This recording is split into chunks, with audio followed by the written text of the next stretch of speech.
আমাদের head caterer সহ্য করার ক্ষমতা দিক তোকে। লাঠি যারা খাওয়া। ফাইনালি সেই দিনটা চলেই এলো, টুকুর আশীর্বাদ। আর আমরা সকাল সকাল রেডি হয়ে বেরিয়ে পড়েছি। নিচে ওরা এসে আমার জন্য দাঁড়িয়ে আছে, তাই আমি ঝড়ের মতো নামছিলাম সিঁড়ি দিয়ে। কি করে যে সময়টা হু হু করে চলে যায় কোথাও যাওয়ার সময় বুঝতে পারি না। আজকেও বরাবরের মতো লেট, আর আমার বর আমাকে আজকে ফেলে রেখেই দৌড় মেরেছে।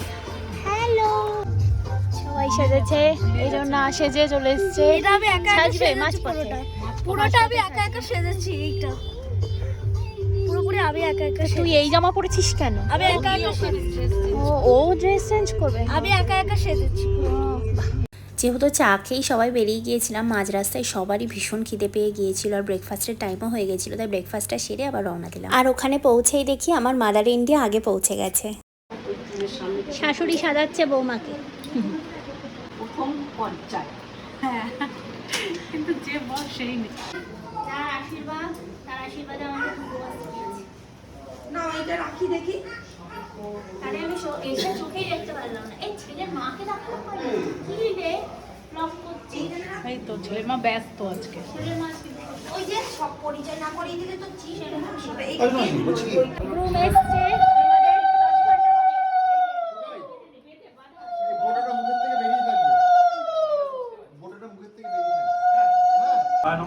পশ্চাতে ক্ষেত্রপালায় নমঃ, মধ্যে নারায়ণায় নমঃ, সম্মুখে শ্রী সূর্যায় নমঃ।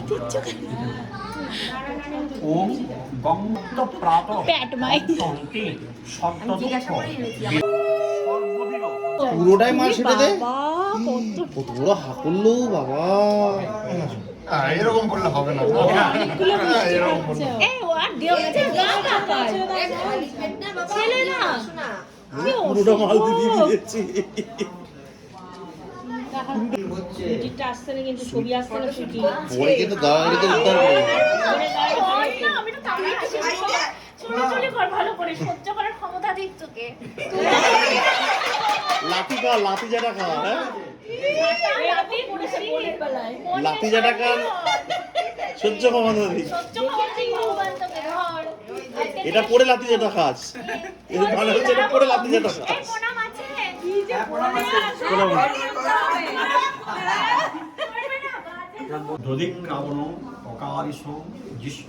যেহেতু মাই আশীর্বাদের সময় লাস্ট আশীর্বাদ করে, তাই সোনা মাসি লাস্ট আশীর্বাদ করেছে। তারপর চলে যায় আমরা খাওয়া দাওয়ার ওখানে। সাদা হোয়াইট কালারের ড্রেস নিয়েছি। আমার অবস্থা নেই, নিজের আশীর্বাদে নিজে ক্যাটারিং আমি একসঙ্গে ক্যাটারিং করাচ্ছি।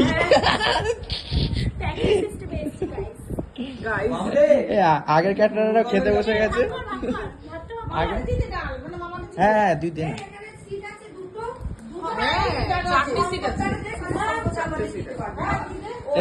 আর্ধেক ক্যাটারার খেতে বসে গেছে।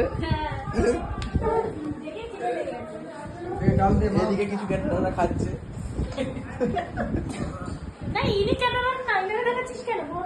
না এই আমার আজকে অনেক কাজ করেছে।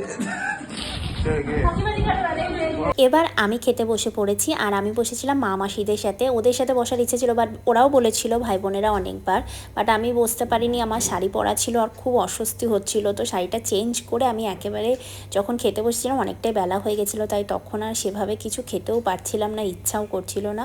তো লাস্ট পাতে একটু চাটনি পাঁপড় মিষ্টি খেয়ে উঠে পড়েছিলাম। সামনের রবিবার তো গ্রুম হাঁপিয়ে গেছে, সামনের রিল্যাক্স পার্টি চলছে। সামনের রবিবার থেকে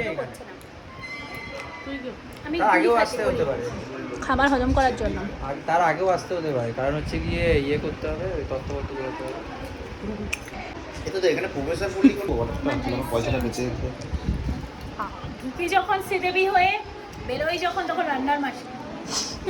যে কোনো অনুষ্ঠানে, এঙ্গেজমেন্টেও তাই, আশীর্বাদেও তাই, এখনো বিয়ে পড়ে আছে।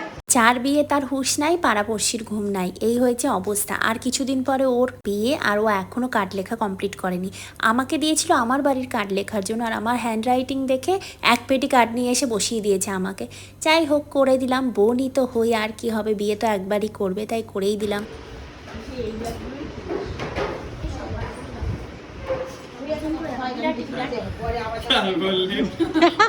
মাথায় সিঁদুর দিয়ে বসতে বসেছে মানে সত্যি পান্ডা।